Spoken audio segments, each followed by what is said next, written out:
이제 모델 설정합니다. 지금은 좀 큽니다. 그래서 그 컨볼루션 층도 좀 많고 플래튼 층도 좀 많습니다. 이것도 부족할 수 있습니다. 사실은 부족할 수 있는데 이거는 어디까지나 연습용이기 때문에 제가 간단히 코딩을 했습니다.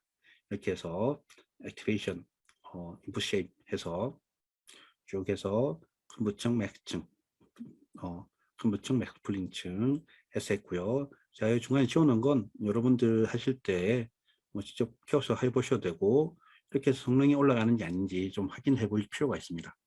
그래서 기본적으로 컴보 한 번에 맥스 한 번인데 다른 많은 모델에서 컴보 두 번에 맥스를 쓰기도 합니다.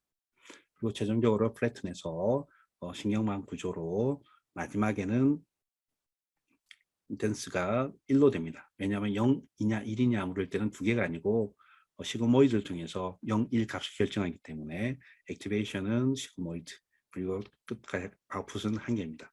이게 바이너리 클래시피케이션이기 때문에 그렇습니다. 컴파일 할 때도 바이너리 클래시피케이션이기 때문에 바이너리 크로스 엔트로피로 합니다. 이렇게 해서 모델을 서머리 해보면 이렇게 256, 256에서 입력해서 점점점 줄어들어서 결국은 크기 1까지 줄어들이는 과정입니다. 자, 모델 그려보면 이렇게 컴브 맥스 쭉쭉 해서 플래튼에서 댄스층까지 해서 최종적으로 댄스층 3개까지 그려집니다. 이것도 이제 학습시켜 보시면 이것은 GPU를 켜고 했는데도 한 번에 8, 90초는 기본적으로 소모됩니다. 1분 30초죠.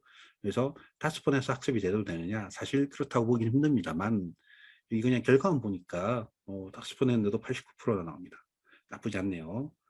그래서 이걸로 이제 결과를 이제 여기서는 지금 경진대이기 때문에 예측을 합니다. 프레딕트에서 테스트를 돌렸을 때 그 값을 기록합니다. 기록하면 사실은 이건 시그모이드를 거쳐서 나온 값이기 때문에 0과 1 사이의 확률 분포입니다. 확률 분포이기 때문에 0에 가까우면 고양이, 1에 가까우면 강아지인데 예를 들어서 0.7이다. 그러면 사실은 거의 1이라는 거죠. 그래서 이런 것을 제출하실 때는 두 가지를 다 고려하셔야 됩니다. 그냥 확률로 제출하라고 할 때도 있고요. 아니면 0이냐 1이냐 명확히 표시해서 제출하라고 할 수도 있습니다.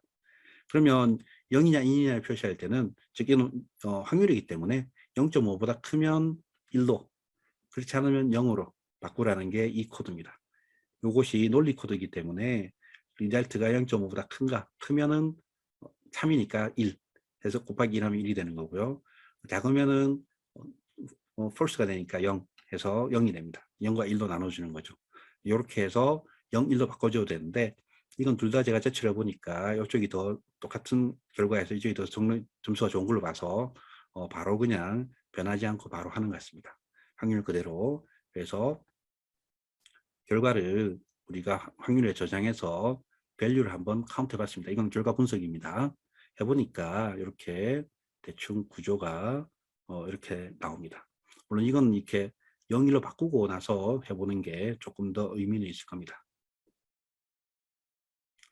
그런 다음에 이제 이 결과를 아까 서미션, 제출 파일이죠. 아이디와 레이블로 되어 있는, 레이블이 각각 2분의 1로 되어 있었는데 이 결과를 제출해서 결과를 레이블로 덮으시옵니다. 덮으신 다음에 이제 이 서미션 파일을 CSV 파일로 저장을 합니다. 이렇게 저장을 하면 여기에 지금 오래서 사라졌는데 여기에 sub2.csv로 남아 있습니다.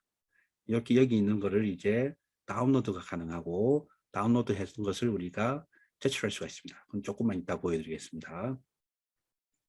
그런 다음에 이제 이 과정을 그래프로 한번 그려보겠습니다.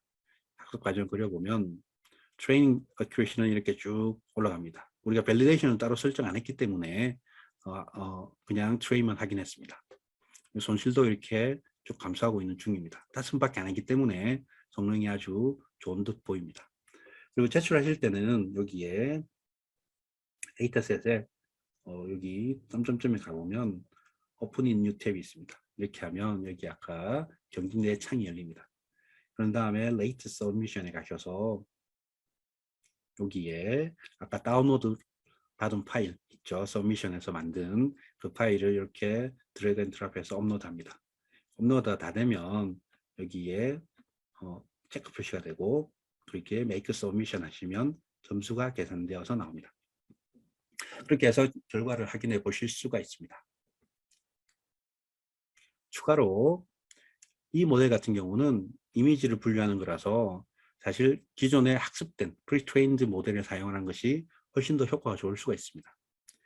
예를 들어서 레즈넷 50 V2를 사용한다고 하실 때 이렇게 케라스 어플리케이션즈에서 임포트 하시면 되고요. 그 외에 이제 나머지는 제가 다른 용도로 불러놓은 거기 때문에 여기서는 별로 해당 사항이 없습니다.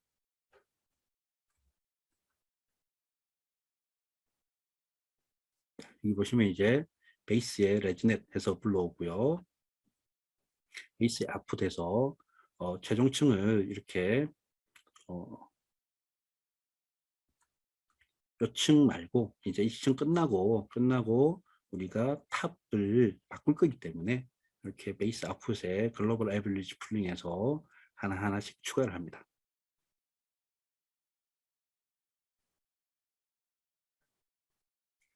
트랜스플러링의 경우 이렇게 레즈넷 50 V2를 했는데 사실 인터넷이 켜져 있지 않아서 이게 켜져 있지 않아서 다운로드가 안 되고 있었습니다. 그래서 이것을 켠 다음에 이렇게 베이스를 include top first라는 건 그러니까 레즈넷의 마지막 부분 1000개로 분류하는 부분은 빼고 신경만은 빼고 기존의 이미지넷에서 학습된 모델을 불러옵니다. 그리고 input shape은 우리가 앞에서 정의한 대로 그 256,256 크기로 사용합니다. 그리고 여기서 이제 지금까지 설명을 안 드렸던 케라스의 모델과 인풋이 있는데 이 앞에서는 우리가 시퀀셜 모델을 사용해서 add를 했습니다. 이것은 함수 형식으로 계속 꼬리에 꼬리를 물고 입력하는 형식입니다. 그래서 베이스를 아웃풋을 x로 받고 이것을 글로벌 에버리지 풀링을 통해서 다시 x로 받고 이게 드롭아웃을 통해서 그 다음 댄스로 가서 계속 add 되는 대신 이렇게 related 되게 계속 설정해 줍니다. 이렇게 해서 최종적으로 한 개까지 만듭니다. 그러면 여기 CNN 부분은 이미 학습된 걸 사용하고 이 부분만 다시 학습을 시킵니다. 그리고 옵티마이저나 손실함수나 매트릭은 똑같이 설정합니다. 그래서 모델을 출력해 보면 아주 길고 복잡하죠. 이것이 레즈넷입니다. 레즈넷이고 레즈넷이 끝나고 마지막 부분에 여기 글로벌 에버리지 풀링부터가 우리가 설정한 모델입니다. 그래서 이 부분이 학습이 됩니다. 이렇게 학습을 시키면 지금 GPU를 켜놓은 상태에서도 꽤 오래 걸립니다. 꽤 오래 걸리지만 한번 여러분 돌려보시고 똑같이 프레딕트해서 그 결과를 넣어서 이것을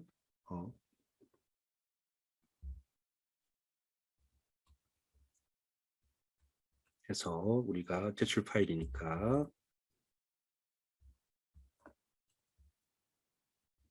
그리고 항상 인덱스는 false로 해서 이렇게 저장해서 한번 제출을 해보시면 이 모델이 트랜스포머링이 얼마나 파워풀한지를 여러분들이 확인해 보실 수가 있을 겁니다.